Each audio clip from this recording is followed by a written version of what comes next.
السلام علیکم دوستو. کچھ ہی دیر بعد ہم آپ سے گفتگو کریں گے جب تک دیگر لوگ آ جائیں.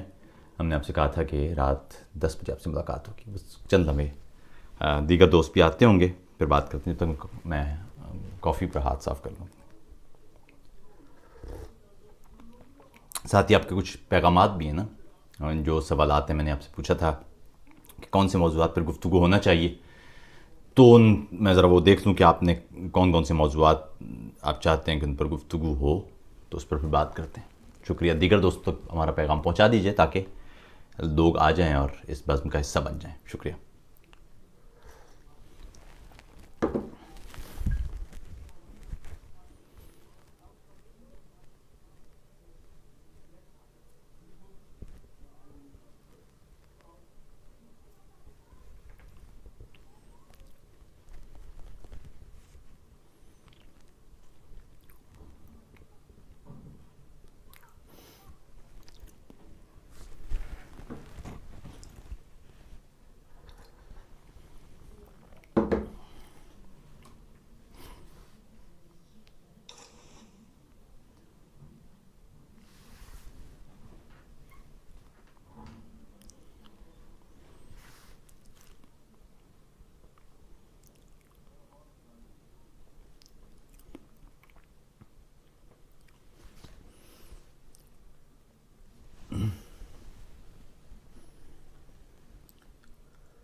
آداب دوستو.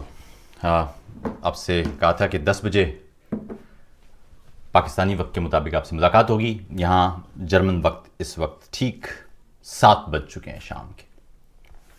باقی بھی دنیا بھر میں جہاں جہاں دوست احباب ہیں، تمام دوستوں کو السلام علیکم. آپ تمام دوستوں کو آداب. شکریہ کہ آپ پیار کرتے ہیں، آپ عزت دیتے ہیں، آپ مان باندھتے ہیں سروں پر. اور مجھے یاد پڑتا ہے کہ مدت پہلے جب میں لکھا کرتا تھا، بولا کرتا تھا، تو بڑی یوں لگتا تھا جیسے میں اکیلا ہوں. بہت تھوڑی آوازیں تھیں جو تلخ حقائق بیان کرتی تھیں اس وقت. نہ پنجاب میں ووٹ کو عزت دو تھا، نہ اس وقت پشتون تحفظ موومنٹ تھی، نہ اس وقت سندھ میں اس طرح لوگ لاپتہ افراد کے خلاف، جو لوگوں کی گمشدگی ہے اس کے خلاف بولتے نظر آتے تھے. تو ایک یوں سمجھیے کہ ایک طرح سے ایک کال تھا. اور اس وقت جب میں گفتگو کیا کرتا تھا یا کچھ لکھا کرتا تھا یا کسی مشاعرے میں کوئی نظم پڑھا کرتا تھا، تو لوگوں کے طنزیہ جملے بھی ہوتے تھے، تانا و دشنام بھی ہوتے تھے، جانے کون کون سی باتیں ہوتی تھی، اور ان کا جواب خود دینا پڑتا تھا. بہت قریبی دوست ہوا کرتے تھے جو جانے کیا کیا کہا کرتے تھے مشوروں کے روپ میں. لیکن پھر اگر آپ سمجھتے ہیں کہ آپ درست ہیں اور سچائی کے ساتھ اور لگن کے ساتھ آپ ہر روز اپنا محاسبہ کرنا جانتے ہیں، آپ ہر روز خود سے سوال پوچھتے ہیں، آپ بکنے سے انکار کرتے ہیں، تو خدا نے ایک بڑی قوت رکھی ہے سچائی میں. آپ آگے ہی بڑھتے چلے جاتے ہیں. اور اب حالات یہ ہیں کہ پہلے جب میں کچھ کہا کرتا تھا تو خود جواب دینا پڑتا تھا باتوں کا. اب ایسا نہیں ہے. اب درجنوں لاکھوں لوگ ہیں جو سچائی کی بات کر رہے ہیں. پاکستان کو درپیش مسائل کا ذکر اب ہو رہا ہے، اور ان وجوہات کا ذکر بھی اب کھل کے ہو رہا ہے جن کی وجہ سے یہ مسائل پیدا ہوئے ہیں یا چل رہے ہیں. ان پالیسیوں کا ذکر بھی اب کھل کر ہو رہا ہے، اور رفتہ رفتہ یہ آگے ہی بڑھے گا معاملہ. آج آپ سے دریافت کیا تھا میں نے کہ کیا کیا موضوعات ہیں جن پر گفتگو. پہلے تو میں سب سے پہلے تو آج جو مشرقی افغانستان میں جو ایک دفعہ پھر دہشت گردانہ کارروائی ہوئی، وہ انتہائی قابل مذمت ہے. پھر عام لوگ دہشت گردوں کا نشانہ بنے. انتہائی افسوسناک بات ہے. افغانستان میں جب تک امن نہیں ہوتا، یہ خطہ ایک زخم کی طرح درد دیتا رہے گا. اس خطے میں امن کے لیے ضروری ہے کہ افغانستان میں امن ہو، پائیدار امن ہو. اور وہ ظاہر ہے اس وقت وہ ہو سکتا ہے جب بیرونی طاقتوں کی بجائے یا افغانستان کی قسمت کے فیصلے افغانستان سے باہر کرنے کے بجائے افغانستان کے لوگ یہ فیصلے کریں، تب یہ بہتر ہو سکتا ہے. امریکہ اور طالبان کے درمیان قطر میں مذاکرات ہوں گے تو شاید اس کا اتنا دیر پا اثر نہیں ہوگا. افغانستان کے امن کے لیے افغانستان کے لوگوں کو ہی بیٹھنا پڑے گا. اور دوسرا، خطے کے دوسرے ملکوں کو بھی، پاکستان کو، ایران کو، بھارت کو یہ سمجھنا ہوگا کہ ان کے مفادات یقیناً ہیں، لیکن ان کے مفادات سے کہیں زیادہ معتبر افغانوں کی زندگیاں ہیں. تو وہ اس پر سودا نہ کریں. بہت ہو گئی، پچھلے کچھ 40 سال سے جنگ جاری ہے اس خطے میں. اب امن کو بھی موقع دیں. اپنے اپنے مفادات کو بھی ایک طرف رکھ کے ان بچوں کا بھی سوچیں جو جنگ میں پیدا ہوئے ہیں، جنگ میں پلے بڑے ہیں، گھر بار ان کے تباہ ہو چکے ہیں، تعلیمی مراکز تباہ حال ہیں، صحت کا انفراسٹرکچر تباہ حال ہے، معاشرہ تباہ حال ہے. ایسے میں ضروری ہے کہ امن کو موقع دیا جائے اور اپنے مفادات کو پیچھے رکھا جائے. انسانی اقدار کو اب تھوڑا سا آگے لایا جائے. تو یہ میرے خیال میں ایک تو یہ میں مذمت کرنا چاہتا تھا آج اس واقعے کی، جبکہ عید کے موقع پر 3 روز کا سیز فائر کیا گیا تھا طالبان اور کابل حکومت کے درمیان، لیکن اس کے فوراً بعد دیکھیں کتنی افسوسناک خبر سامنے آئی. اس سے کچھ روز پہلے آپ نے دیکھا چمن میں، وہاں پر بھی جو بارڈر کراسنگ ہے وہ بند ہے کافی عرصے سے.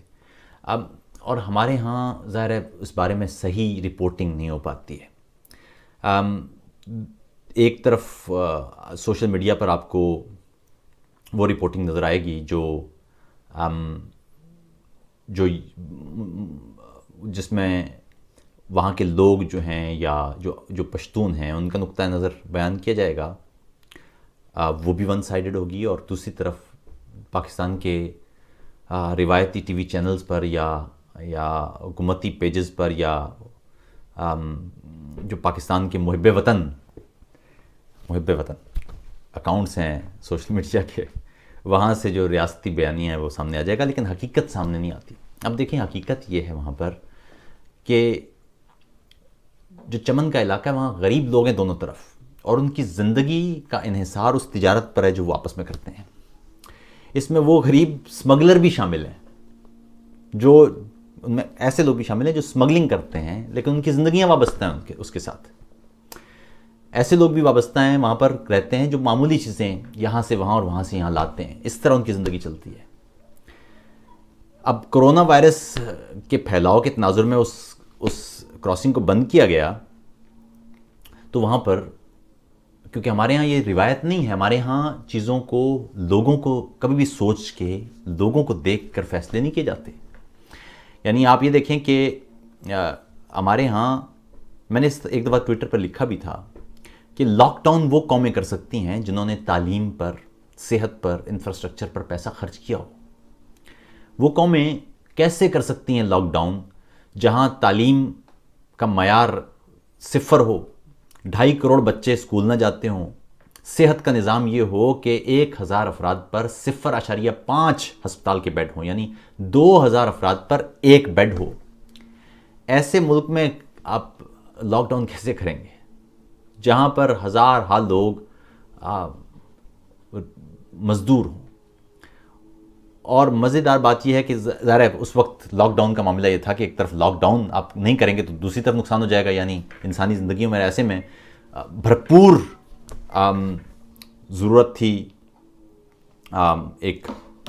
ایک بہتر پلاننگ کی، جس کے تحت لاک ڈاؤن اس طرح سے کیا جاتا کہ اس میں لوگ انوالو کیے جاتے، این جی اوز انوالو کی جاتی ہیں، لیکن بہرحال وہ ایک اسمارٹ لاک ڈاؤن اور پھر لاک ڈاؤن ہونا چاہیے کہ نہیں، اس میں پورا وہ خراب ہو گیا. خیر تو اب اس میں تو جو ہوا وہ ہوا، لیکن اہم بات یہ ہے کہ پچھلے کچھ عرصے سے چمن بارڈر بند ہے اور وہاں پر لوگ مسلسل مظاہرہ کر رہے ہیں اور یہ مظاہرہ پرامن رہا ہے. لیکن ظاہر ہے جو افراد جن کی زندگیاں وابستہ ہیں، جو اس کے بغیر بیچارے رہ ہی نہیں سکتے، ان کا کھانا پینا وابستہ ہے، ان کے لیے تو یہ آسان نہیں ہے کہ یہ کر سکیں. اچھا کوئی میسیج کر رہا ہے، میں ذرا وہ دیکھ لوں کہ کیا میسیج ہے. اچھا یہ ہمارے دوست ہیں. اچھا خیر تو یہ تھا معاملہ. حال ہی میں ہوا یہ کہ ان افراد نے زبردستی کراسنگ کرنے کی کوشش کی اور اس کے بعد جو وہ بدمزگی پیدا ہوئی اور اس پر پھر غیر مسلح افراد پر وہ فائرنگ پھر شروع ہو گئی اور نتیجہ نکلا کہ اس میں کئی افراد کی جان گئی، عام شہریوں کی جان گئی، اور اس کے بعد پھر پاکستان اور افغانستان کی فورسز کے درمیان شیلنگ کا تبادلہ بھی ہوا. ظاہر ہے یہ ایک انتہائی خطرناک واقعہ ہے اور انتہائی افسوسناک واقعہ بھی ہے، اور اس واقعے سے بچا بھی جا سکتا تھا. چیزوں کو پلان کیا جائے اور امن کو اور وہاں کے لوگوں کو وہ ترجیح دی جائے تو پھر مسائل ایسے نہیں ہوتے. یہ تب ہوتے ہیں مسائل جب آپ نے کوئی کام کرتے ہیں اور آپ نے سوچا نہیں ہوتا، پلان نہیں کیا ہوتا. تو یہ ایک انتہائی ناخوشگوار اور افسوسناک واقعہ پیش آیا اور آپ نے دیکھا کہ اس میں کتنے لوگوں کی جان گئی. مجھے تو وہ تصویر دیکھنے کو ملی جس میں ایک بچہ اوندھے منہ پڑا ہوا تھا اور قتل ہو چکا تھا، وہ فوت ہو چکا تھا، چھوٹا سا بچہ. کچھ دن پہلے آپ نے کشمیر کا وہ بچہ دیکھا ہوگا جس کے غالباً دادا کو یا نانا کو قتل کیا گیا تھا. اسی طرح ہم نے شام کا وہ بچہ بھی دیکھا تھا، اعلان کردی. میں نے ایک ویلاگ بھی کیا تھا کشمیری بچے اور شامی بچے پر، ایک موازنہ تھا. لیکن اس بچے پر تو ویلاگ بھی نہیں کیا گیا. یہ پشتون بچہ تو بیچارہ جس کو کہنا چاہیے وہ جو تاریک راہوں میں مارے گئے وہ چلا گیا. ظاہر یہ انسانی زندگیاں اگر جا رہی ہیں تو یہ تو خوفناک بات ہے نا. اور یہ نفرت اور مایوسی اور بدامنی اور شدت پسندی اس میں اضافہ ہی کریں گی. انسانی جان جہاں جاتی ہے اس کا نتیجہ پھر ظاہر اسی طرح کا نکلتا ہے. تو خیر یہ اس موضوع پر مجھے ضرور گفتگو کرنا تھی. خیر بات یہ ہے کہ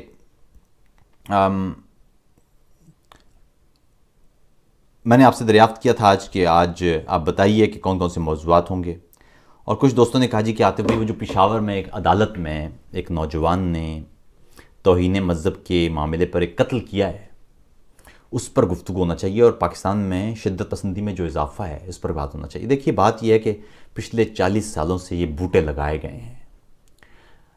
خود سے سوال پوچھیے کہ پہلے یہ کیوں نہیں ہوتے تھے واقعات، اب یہ ہر روز ایک معمول بن گئے ہیں۔ یہ کیا وجہ ہے؟ معاشرے سے برداشت ایک خاص طریقے سے ختم کی گئی ہے، معاشرے سے مکالمہ ختم کر دیا گیا ہے، معاشرے میں ایک خاص ترتیب سے منظم انداز سے علم اٹھا لیا گیا ہے۔ اب معاملہ یہ ہے کہ جو شخص بھی علمی گفتگو کرے، آپ اسے کوئی بھی نام دے کے، کوئی بھدا سا نام دے کے آپ اس سے الگ ہو جاتے ہیں۔ آج ہی کی بات ہے کہ میں نے کوئی ٹویٹ کیا جس میں میں نے لکھا تھا کہ لشکر دو ہی تھے، ایک لشکر تھا حسین کا جس میں دو طرح کے لوگ تھے، ایک وہ تھے جو علی علیہ السلام کو چوتھا خلیفہ مانتے تھے، اور دوسرے وہ تھے حسینی لشکر میں جو علی علیہ السلام کو ہی خلیفہ مانتے تھے۔ ان دونوں کے اندر یہ وہ لوگ تھے، ایک طرف سنی تھے اور ایک طرف شیعہ تھے، یہ تمام لوگ حسینی لشکر میں شامل تھے، اور ان کے درمیان اگر نوک جھوک ہوتی بھی ہے، ان کے درمیان اگر کسی معاملے پر تنازع کوئی آتا بھی ہے، تو چونکہ یہ متفق ہیں حب خانوادہ رسول پر، تو یہ تو چلتا رہے گا۔ لیکن دوسرا لشکر جو ہے دوسری طرف، وہ یزید کا لشکر ہے، وہاں معاملہ آپ کا گڑبڑ ہے۔ خیر اس پر جو گفتگو ہو رہی تھی، تو وہاں مجھے جو دیکھنے کو ملا وہ یہ کہ ہمارے ہاں اب مکالمت نہیں رہی ہے، اور مجھے نہیں لگتا کہ جب معاشرے میں شدت پسندی کا ناسور یا سرطان پھیل جاتا ہے تو اس کی کیمو تھراپی علم ہے، اور وہ جب تک آپ اسے علم کی کیمو تھراپی سے، علم کے علاج سے، علم کی دوا سے اس شدت پسندی کے سرطان پر قابو نہیں پاتے، وہ پھیلتا چلا جائے گا، اور جتنے عرصے تک آپ اسے پھیلنے دیں گے اس سے دگنا عرصہ درکار ہوگا اس کے خاتمے کے لیے۔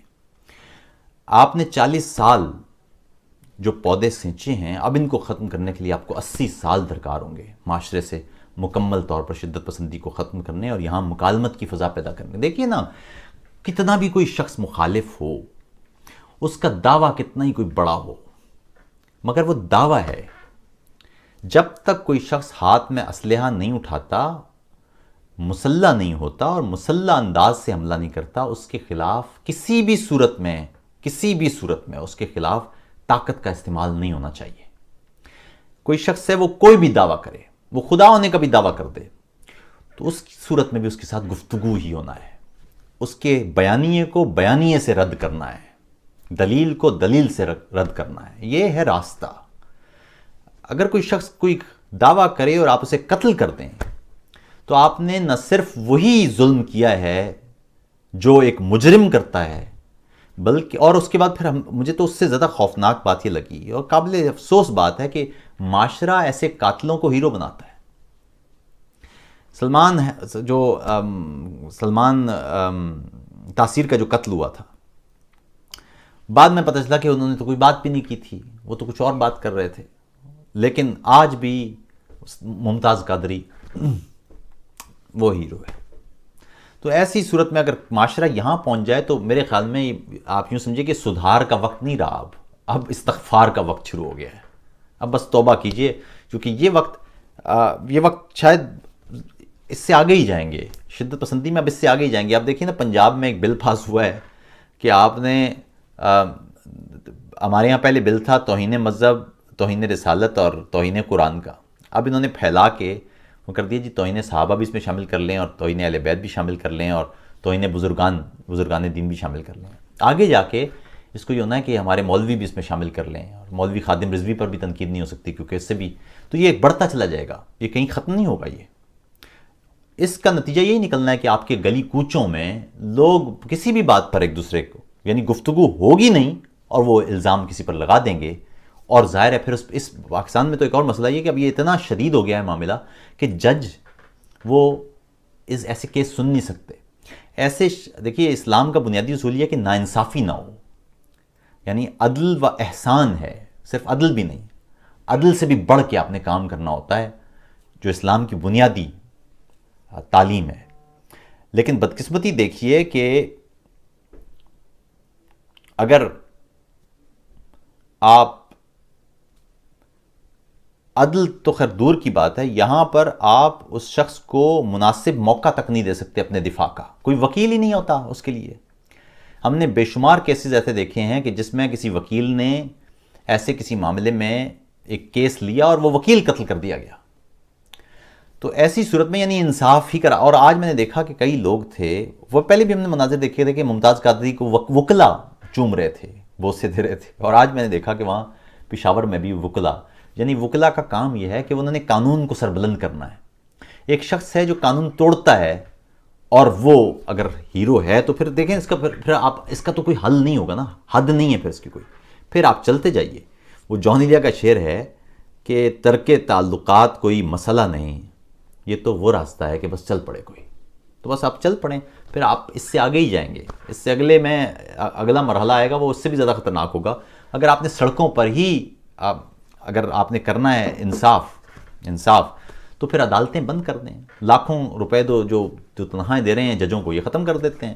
اگر آپ کا یہ کلیم ہے یا یہ دلیل ہے کہ عدالتیں کام نہیں کر رہی تو پھر بند کر دیتے ہیں.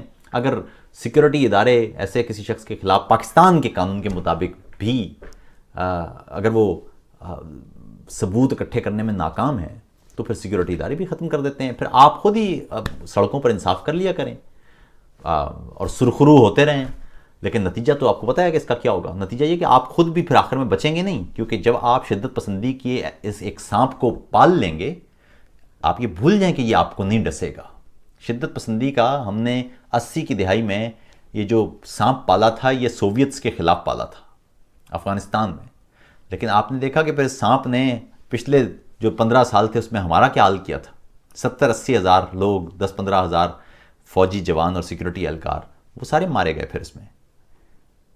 اور پھر ہمارے یہاں تو کہا جاتا ہے جنہوں نے قربانی دی ہے. تو بہرحال یہ ہے بنیادی معاملہ. اگر آپ اس راستے پہ چلنا چاہتے ہیں تو دیکھیے پھر آپ چل پڑیے، پھر چلیے گا تو اس کا نقصان ہے. ہم آپ کو صرف یہ بتا سکتے ہیں کہ آپ ایک نادرست راستے پر ہیں. کوئی شخص ہے وہ اگر کوئی کلیم کرتا ہے، آپ کو لگتا ہے کہ وہ مذہب کی بنیادی تعلیمات کے خلاف ہے، تو اس کا حل یہ ہے کہ اسے دلیل سے اسے رد کیجیے. اگر آپ دلیل سے رد نہیں کریں گے، طاقت سے رد کرنے کی کوشش کریں گے تو کوئی اور کہہ دے گا. وہی آپ اسے کریں گے تو کوئی اور کہہ دے گا، کیونکہ انسانوں کے معاشرے میں کبھی ایسا رک نہیں سکتا طاقت سے. جب تک کہ آپ دلیل سے اسے ونس فار آل ایک دفعہ رد نہیں کر دیتے، اس وقت تک یہ معاملات کبھی ختم نہیں ہوں گے. ہر بار آپ کو دلیل سے ہی کسی دعوے کو شکست دینا ہوگی. دعوے کا حل دلیل میں ہوتا ہے، دعوے کا حل طاقت میں نہیں ہوتا. یاد رکھیے دلیل سے بڑی کوئی طاقت نہیں ہوتی. ایک انسانی معاشرے میں دلیل سب سے بڑی طاقت ہوتی ہے، اور جنگل کے معاشرے میں طاقت سب سے بڑی دلیل ہوتی ہے. آپ خود طے کر لیجئے کہ آپ انسانوں کا معاشرہ بننا چاہتے ہیں یا جنگل کا معاشرہ. اس کے بعد پھر آپ کو خود ہی علم ہو جائے گا کہ آپ کیا کرنا. اچھا جی، اب ہمارے دوست، چلیں میں دیکھ لیتا ہوں نا یہاں پر یوٹیوب پہ جو جتنے بھی دوست ہیں وہ جو جہاں شامل ہو رہے ہیں وہ ان کا بہت بہت شکریہ. میں دیکھ رہا ہوں کہ پروین زمان یہاں پر ہمارے ساتھ ہیں، اکبر علی ہمارے ساتھ ہیں، سید عقیل ہمارے ساتھ ہیں، اختر علی بھی ہمارے ساتھ ہیں. وہ کہتے ہیں جاتے بھائی please discuss emerging fundamentalism in Pakistan. I am much disappointed to see the people who are idealizing a murderer where we are what we are doing. ابھی میں نے اسی پر ہی میرے خیال میں بات کی ہے. یہی ایک میرے خیال میں ایک اہم اور ضروری بات تھی. یہ مجید فرماتے ہیں جی کہ اس سرطان کا علاج کیا. میں نے عرض کیا اس سرطان کا علاج ہے علم. معاشرے میں آپ کو علم لانا پڑے گا. آپ کو اپنا نصاب تعلیم اس کو بہتر بنانا پڑے گا. آپ کو تعلیمی اصلاحات کرنے کی ضرورت ہے. آپ کو ماس میڈیا کو استعمال کر کے ملک میں مختلف مکاتب فکر کے درمیان، خدا کو ماننے والوں سے لے کے خدا کو نہ ماننے والوں کے درمیان، اسلام کو درست مذہب سمجھنے والوں سے لے کے اسلام کو غلط مذہب سمجھنے والوں، سب کو مکالمت پر آمادہ کرنا ہوگا، گفتگو ہوگی. اور گفتگو کا معاشرہ جب آپ بن جائیں گے تو آپ سمجھ لیجئے کہ آپ ترقی کی اتنی تیز رفتاری سے منازل طے کریں گے جو آپ نے شاید سوچا بھی نہ ہو. جب کوئی معاشرہ علم کی طرف بڑھنا شروع ہو جائے وہ کبھی بھی غلط نہیں ہو سکتا. علم آپ کو کبھی بھی غلط طرف لے کے نہیں جاتا. علم وہ واحد چیز ہے جو انسان کو خدا کی پہچان دیتی ہے. اگر آپ اس راستے پر چلیں گے تو آپ کو کبھی بھی مایوسی نہیں ہوگی، خدا کو سمجھ پائیں گے آپ جیسا اس کا حق ہے. میرے خیال میں تو یہی ایک بہتر راستہ ہے. آپ کو علمی میدان میں کام کرنا پڑے گا. اچھا، کچھ دوستوں نے جو فیس بک پہ لکھا تھا میسیجز جس میں وہ اپنی سجیشنز کر رہے تھے، میں آپ تمام دوستوں سے میری درخواست ہوگی کہ متبادل کی جو بیٹھک ہے یہ اب ریگولر ہوتی ہے. لیکن ہم نے کیونکہ یوٹیوب پر یہ پروگرام اس لیے شروع کیا ہے، فیس بک پر ظاہر ہے وہاں پر بہت سارے لوگ ہم جب کرتے ہیں تو آ جاتے ہیں، لیکن پرابلم صرف یہ ہے کہ وہاں پر جب گفتگو ہوتی ہے یہ بڑی سنجیدہ گفتگو ہے، سنجیدہ بیٹھک ہے، یہ ضائع ہو جاتی ہے. پھر وہ پیچھے ویڈیوز میں چلا جاتا ہے اور پھر بہت سارے لوگ ہیں وہ دریافت کرتے رہتے ہیں کہ جی آتے بھائی وہ جو بیٹھک ہوئی تھی وہ کیسے ہوئی تھی. تو وہاں ڈھونڈنا ایسے مشکل ہوتا ہے، یوٹیوب میں اس کو ڈھونڈنا آسان ہوتا ہے. اس لیے یوٹیوب چینل بنایا گیا ہے تاکہ یہ ویڈیوز محفوظ رہیں. گو کہ یہاں پر ظاہر ہے بالکل نیا چینل ہے اور یہاں پر تو لوگ بھی اتنے نہیں ہیں جتنے فیس بک پر ساتھ ہوتے ہیں، لیکن کہیں نہ کہیں سے تو شروع کرنا ہی ہوگا. اس لیے آپ تمام دوستوں سے گزارش ہے کہ دیگر دوستوں تک یہ بیٹھک پہنچا دیا کریں تاکہ جسے کہتے ہیں علم اور علم کا جو دیا جلا رہے ہیں اس کی روشنی جتنے دور تک پہنچے اتنا ہی بہتر ہے معاشرے کے لیے. اسی طرح کچھ دوستوں نے پیغامات بھیجے تھے، ان کو بھی ہم ایک دوست کہہ رہے ہیں جی ولید احمد یوسف سے کہہ رہے ہیں کہ یورپ سے بیٹھ کر ہمیں بھاشن دینا بند کریں. ہمیشہ ایسی باتیں کرتے ہیں جس میں یا تو ادارے ٹارگٹ ہوتے ہیں یا دشمنوں کو خوش کرنا ہوتا ہے. اچھا، یہ مزے کی میں اس پہ بات کرنا چاہوں گا، یہ بڑی اہم بات ہے. یہ بات بالکل درست ہے. میں آج بھی اپنے ایک دوست سے گفتگو کر رہا تھا.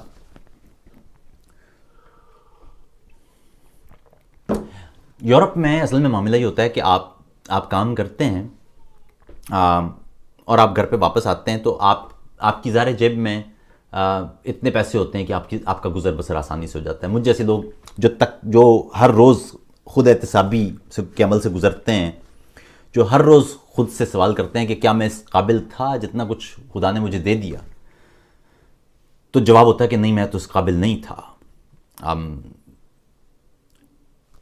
مجھے جو کچھ بھی ملا وہ میری اوقات اور میری حیثیت سے بہت بڑھ کے تھا. ہمیشہ میں نے محنت کی لیکن اس کا ثمر ہمیشہ خدا نے مجھے شاید 10 گنا زیادہ ہی دیا.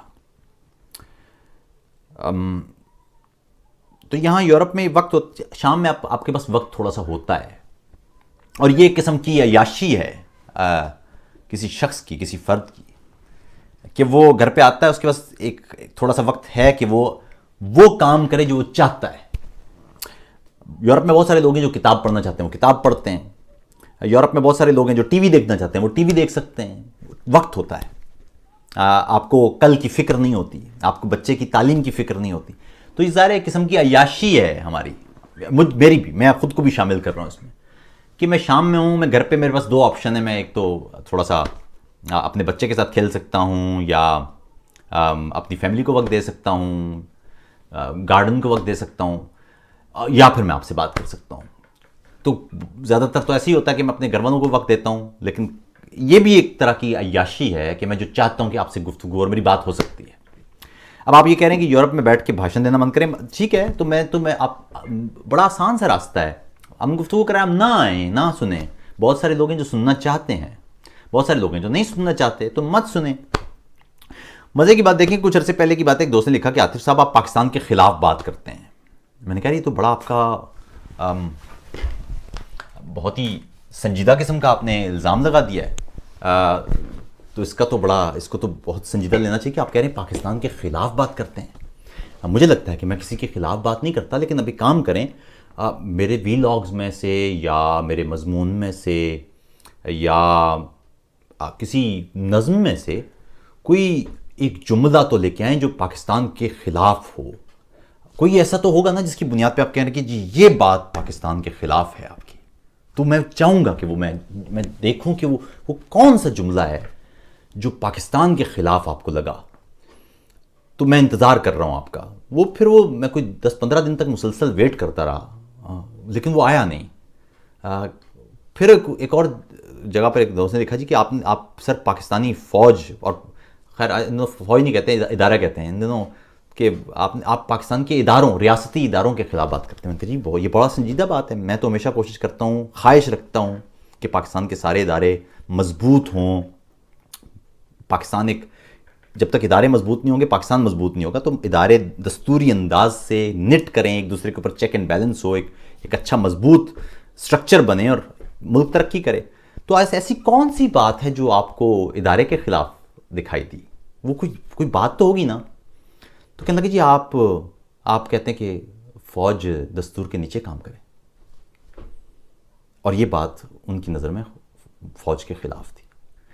اس کے بعد میں کافی دیر سوچتا کہ اس کو میں جواب میں کیا لکھوں، کہ فوج اگر دستور کے نیچے میں کہہ رہا ہوں کہ کام کرے، تو پی آئی اے بھی دستور کے نیچے کام کرے، اور واپڈا بھی دستور کے نیچے کام کرے، اور پاکستان کے تمام شہری اور پاکستان کے تمام دفاتر اور تمام ادارے دستور کے نیچے کام کریں، یا آئین کے نیچے کام کریں، یا قانون کے نیچے کام کریں، یا قانون کا احترام کریں. تو یہ بات کیسے خلاف ہو سکتی ہے؟ اگر میں آپ سے یہ کہوں کہ آپ اپنے ملک کے قانون کا احترام کریں، تو کیا یہ بات آپ کے خلاف ہوگی؟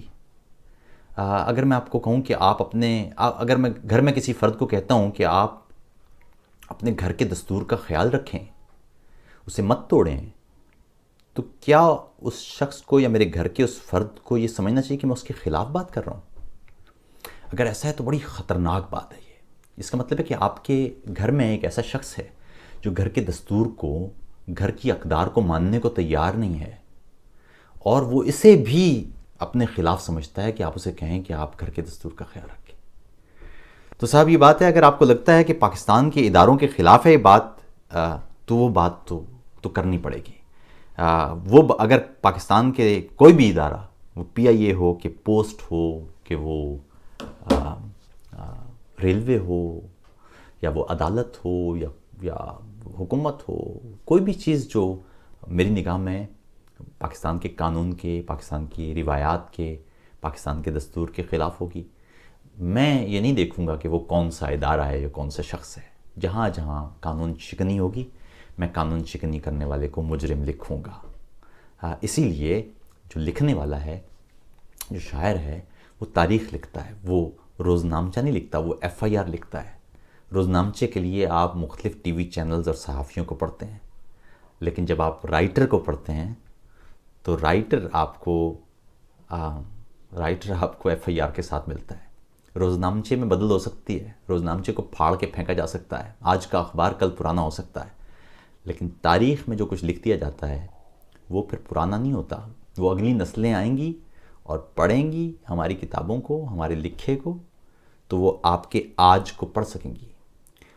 ان سے جب پوچھا جائے گا کہ ان کی بربادی کی وجہ کیا ہے، تو وہ ہمارا آج پڑھ کے بتا دیں گی کہ اس دور میں یہ کچھ ہوا، اس وجہ سے ہم آج تباہ حال ہیں. تو اس لیے میں معذرت چاہتا ہوں کہ آپ کو میری کوئی بات اگر بری لگی ہو تو اسے ذاتی مت سمجھیے. یہ بات میں کرتا رہوں گا. اگر آپ کو لگتا ہے کہ یہ بات پاکستان کے کسی ادارے کے خلاف ہے تو اس کو اسی طرح سمجھ لیجئے، لیکن یہ بات تو کرنا پڑے گی. پاکستان کو اگر آپ نے مضبوط کرنا ہے تو پاکستان کے دستور اور قانون کو سربلند کرنا پڑے گا. اور یہ اصول اس ملک کے ہر شہری، ہر رہنما، ہر ادارے، ہر افسر پر بالکل برابر آئے گا. اس میں کوئی چھوٹ نہیں ہوگی کسی سے. اور یہ جو کہتے ہیں نا کہ جی دستور عام نہیں ہوتا، فوج عام ہوتی ہے یا ملک عام ہوتا ہے، نہیں. دستور ہے تو ملک ہے. جس روز دستور نہیں ہوگا، ملک کا شیرازہ بکھر جائے گا. یاد رکھیے، ریاست کوئی جغرافیائی چیز نہیں ہوتی. ریاست ایک سیاسی اصطلاح ہے. پاکستان ایک سیاسی اصطلاح کا نام ہے. آپ کے پردادا جے ہند کہا کرتے تھے، ان کے باپ دادا مغلوں کے گیت گایا کرتے تھے. یہ سب یہی تھا. 70 سال سے آپ اس خطے پر ہیں جسے ریاست پاکستان کا نام دیا گیا ہے. اور یہ ریاست اس لیے ہے کہ اس ریاست کو ایک دستور نامی معاہدے نے جوڑ رکھا ہے. اگر آپ اس معاہدے کا خیال نہیں رکھتے تو آپ یوں سمجھے کہ آپ ریاست کا خیال نہیں رکھتے. اور وہ رائٹر کا کام یہی ہوتا ہے کہ وہ جو مشترکہ دستاویزات ہیں ان کو سربلند کرے. تو میں بہرحال اپنی کوشش اپنی لحاظ سے کرتا رہوں گا. آپ کو اگر لگتا ہے کہ یہ بات دستوری بات ہے، اگر یہ کسی ادارے کے خلاف ہے یا کسی تو وہ پھر ایسی رہے، وہ تو اس کا کوئی حل نہیں. اچھا جی، ہمارے ایک دیگر دوستوں کے میں پڑھتا جاتا ہوں جی. اچھا، یہ کہتے ہیں جی کہ فضول میں کیوں اپنا قیمتی وقت برباد کرتے ہیں؟ آج تک آپ نے جتنے بھی موضوعات پر گفتگو کی، آپ کو اس کا کوئی پازیٹیو رسپانس ملا ہے؟ پازیٹیو رسپانس یہ ہے صاحب، میں نے اس پروگرام کے آغاز میں بھی کہا کہ مدتوں پہلے میں اکیلا تھا. جب آپ یہ جملہ لکھتے تھے تو مجھے خود جواب دینا پڑتا تھا، اور ابھی آپ نے جو جملہ لکھا ہے میں نے آپ کو جواب نہیں دیا، آپ کے نیچے لوگوں نے ہی آپ کو جواب دے دیا ہے.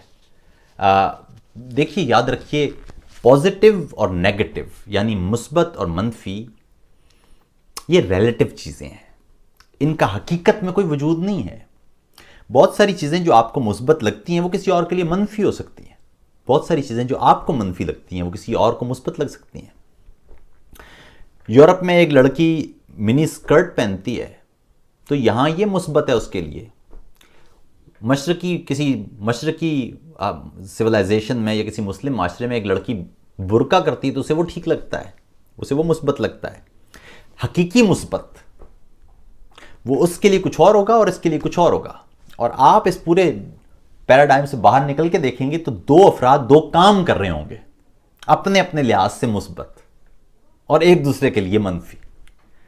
تو اسی لیے حتمی مثبت اور حتمی منفی وہ بڑا مشکل کام ہے، وہ اپنے اپنے نظریات کے اعتبار سے آپ طے کرتے ہیں. بات یہ ہے کہ یہ ضروری نہیں ہے کہ جو میرا مثبت ہو وہ آپ کا مثبت ہو. اسی لیے میں بار بار کہتا ہوں کہ اختلاف بہت ضروری ہے. جو بات میں کر رہا ہوں یہ کوئی وحی تو نہیں ہے نا، میں کوئی پیغمبر تو ہوں نہیں، میں ایک عام سا شخص ہوں. اس کا ایک عام سا نظریہ ہے، وہ کتاب پڑھتا ہے، وہ گھومتا ہے، وہ لوگوں سے بات کرتا ہے، اس تمام راستے سے وہ ایک نتیجے پر نکلتا ہے، پہنچتا ہے، اور اس نتیجے کو وہ آپ تک پہنچا دیتا ہے، اس مان کے ساتھ کہ پوری سچائی سے بیان کر رہا ہوں، اور اس یقین کے ساتھ بھی کہ غلط ہو سکتا ہے. اس نظریے کو، اس گفتگو کو آپ دلیل کے ساتھ رد کر دیجئے. تو یہ تو بڑا ایک اچھا عمل ہے. یہ کوئی جو کہا جا رہا ہے کوئی الہامی باتیں تو ہے نہیں. آپ کہیں گے جی عاطف بھائی آپ نے یہ کہا ہے، یہ اس وجہ سے یہ بات غلط ہے، یا آپ نے فلاں مضمون لکھا ہے، اس مضمون میں یہ چیز حقائق کے منافی تھی، اصل میں یہ بات ہے. ٹھیک ہے، اچھی بات ہے، آگے بڑھ جائیں گے. آپ کو بھی سیکھنے کا موقع ملے گا، مجھے بھی سیکھنے کا موقع ملے گا، تاکہ اس کے بعد جب میں کہیں اور بات کروں گا تو میں وہ پوائنٹس بھی اپنے پاس رکھوں گا. اور جب آپ بات کریں گے تو جو میری گفتگو سے آپ نے کچھ سیکھا ہوگا وہ بھی آپ شامل کر لیں گے. اس طرح سے مجموعی علم بڑھے گا. معاشرے میں اسی طرح علم بڑھتا ہے، گفتگو اور مکالمت کے ذریعے. آپ اگر یہ راستہ بند کر دیں گے تو ختم ہو جائے گا راستہ. یہی تو گفتگو ہوئی.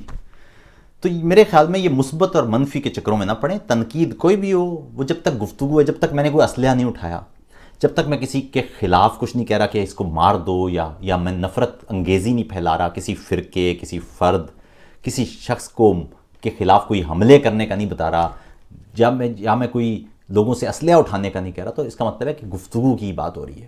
وہ کتنی بھی سخت ترین، تلخ ترین بات ہو، وہ بات ہی ہے. آپ کبھی نہیں دیکھیں گے کہ میں کہوں کہ کوئی لوگ مسلح کاروائیاں شروع کر دیں یا مسلح جدوجہد. میں کسی بھی صورت میں مسلح جدوجہد یا تشدد یا مار پیٹ یا لڑائی، میں کبھی بھی اس کا پرچار کبھی نہیں کیا. میں ہمیشہ یہ کہتا ہوں کہ بہتر ترین راستہ یہی ہے کہ لوگ گفتگو کریں. سنجیدہ ترین معاملات آپ آخر میں ٹیبل پر ہی بیٹھ کے حل کرتے ہیں.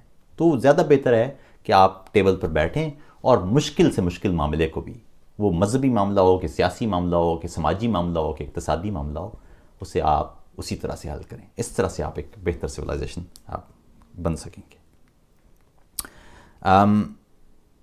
اچھا جی، اس کے بعد ایک کہتے ہیں جی ایکسٹرا جوڈیشل کلنگز. میں نے اس پہ گفتگو کی ہے. دیکھیے یہ بڑا اہم بات ہے کہ کسی بھی شخص کو وہ وردی میں ہو کہ بغیر وردی میں ہو، ماورائے آئین کام نہیں کرنا ہے، ماورائے قانون کام نہیں کرنا ہے. کوئی بھی شخص اگر قانون توڑتا ہے تو وہ مجرم ہے، وہ دھرتی کا مجرم ہے، وہ انسانیت کا مجرم ہے، اس کو اس جرم کی سزا ضرور ملنا چاہیے۔ انصاف کا اصول یہ ہے کہ کوئی بھی شخص، یاد رکھیے گا، دیکھیے انصاف کا مسئلہ کیا ہے۔ انصاف انسان نے ہزاروں سال کی تاریخ میں سیکھا ہے۔ کئی دفعہ چیزیں کچھ دکھائی دیتی ہیں، اندر کچھ اور ہوتی ہیں۔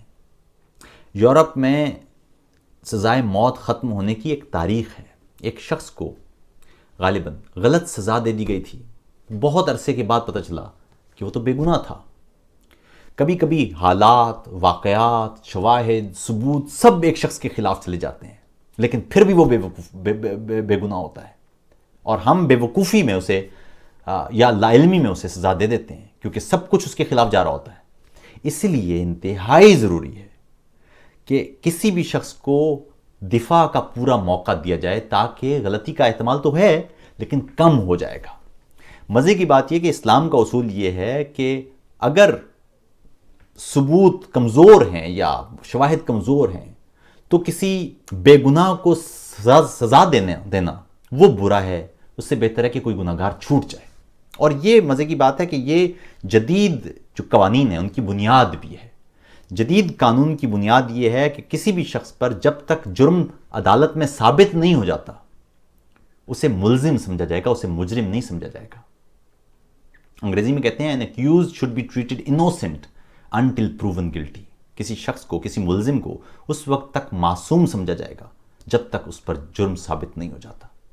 ہمارے ہاں کسی شخص پر الزام لگاتے ہیں تو اسی الزام کے ساتھ ہی اسے مجرم سمجھنا شروع کر دیتے ہیں۔ اب اس نے اپنی معصومیت ثابت کرنا ہوتی ہے، یہ الٹا ہے۔ آپ الزام لگایا تو ابھی وہ معصوم ہے، اب آپ نے الزام لگایا، اب آپ شواہد رکھیں گے، ثبوت رکھیں گے، اور عدالت میں ثابت کریں گے کہ وہ شخص مجرم ہے۔ عدالت جب ثابت کر لے گی تو عدالت اس دھرتی کے قانون کے مطابق اسے سزا دے دے گی۔ کوئی بھی فرد جب یہ کام کرے گا تو اس نے وہ تو کوئی مجرم تھا کہ نہیں تھا اس کا نہیں پتا، لیکن یہ شخص تو مجرم ہے، اس نے دھرتی کا قانون توڑا ہے اور شدید قانون توڑا ہے۔ انسان کو قتل کرنا ایک انتہائی بڑی چیز ہے۔ یہ کسی بھی معاشرے میں تمام قوانین اس لیے بنتے ہیں کہ انسان محفوظ ہو۔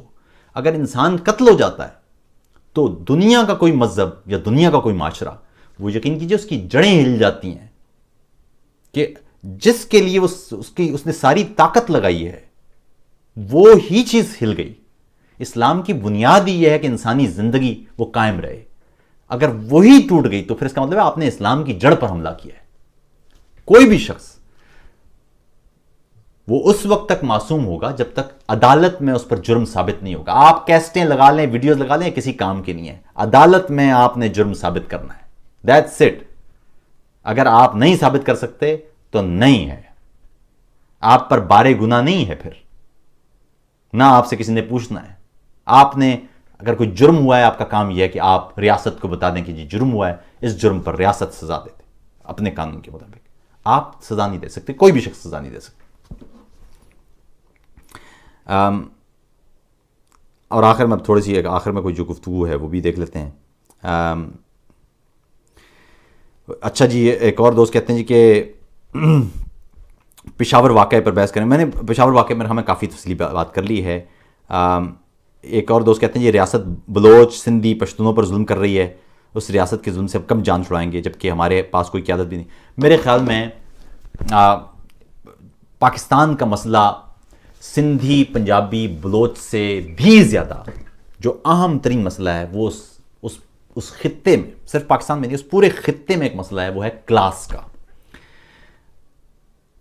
ظلم کی وجہ وہاں کلاسز ہیں۔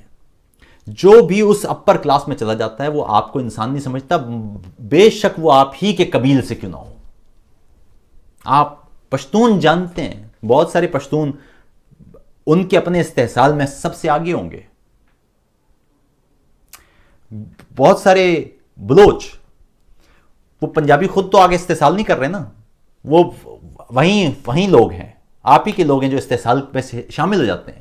مسئلہ یہ ہے کہ جب تک پورے کے پورے لوگ مل کر اس کلاس کے خلاف لڑائی نہیں کرتے، کلاس ختم نہیں ہوتی۔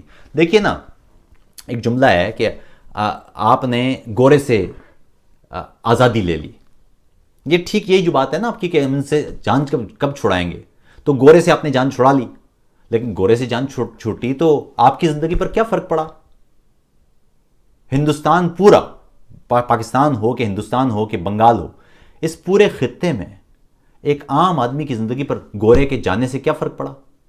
آزادی کیا ملی؟ آزادی کیا ہے؟ آزادی جو کام آپ آج کر رہے ہیں یہ تو تب بھی ہو رہے تھے، بلکہ شاید آپ کو پہلے زیادہ آزادی تھی آج کے مقابلے میں. اس طرح لوگ لاپتہ تو نہیں ہوتے تھے، عدالتیں بھی تھی باقاعدہ کام کر رہی تھیں، یہ حال تو نہیں تھا. تو آزادی کیا؟ آزادی آپ کو تب ملے گی جب آپ اس پورے کلاس سٹرکچر کو توڑیں گے اور تمام انسان برابر ہوں گے. بنگال نے پاکستان سے لے لی آزادی 74 میں، یہاں پر فوجیوں سے انہوں نے آزادی لی، 74 میں فوجیوں نے پھر مجیب الرحمان کو مار دیا اور مارشل لا لگا دیا. تو کیا فائدہ ہوا ان کو؟ جب تک کہ آپ اس کلاس کا خاتمہ نہیں کرتے، طبقات کا خاتمہ نہیں کرتے اور تمام انسان برابر نہیں ہوتے، اس وقت تک آپ بھول جائیے کہ آزادی کا کوئی کانسیپٹ ہے. اب دنیا آزادی والی دنیا نہیں ہے، خود مختاری کا کوئی کانسیپٹ نہیں ہے. سرمایہ داری نظام میں سرمایہ خود کنٹرول کر رہا ہوتا ہے، سب سے بڑا بادشاہ سرمایہ خود ہوتا ہے. آپ سو جاتے ہیں، مالیاتی منڈیاں نہیں سوتی، اسٹاک ایکسچینج نہیں سوتا، وہ جاگ رہا ہوتا ہے. وہ سوئے تو پورے کا پورا سٹرکچر گر جائے گا.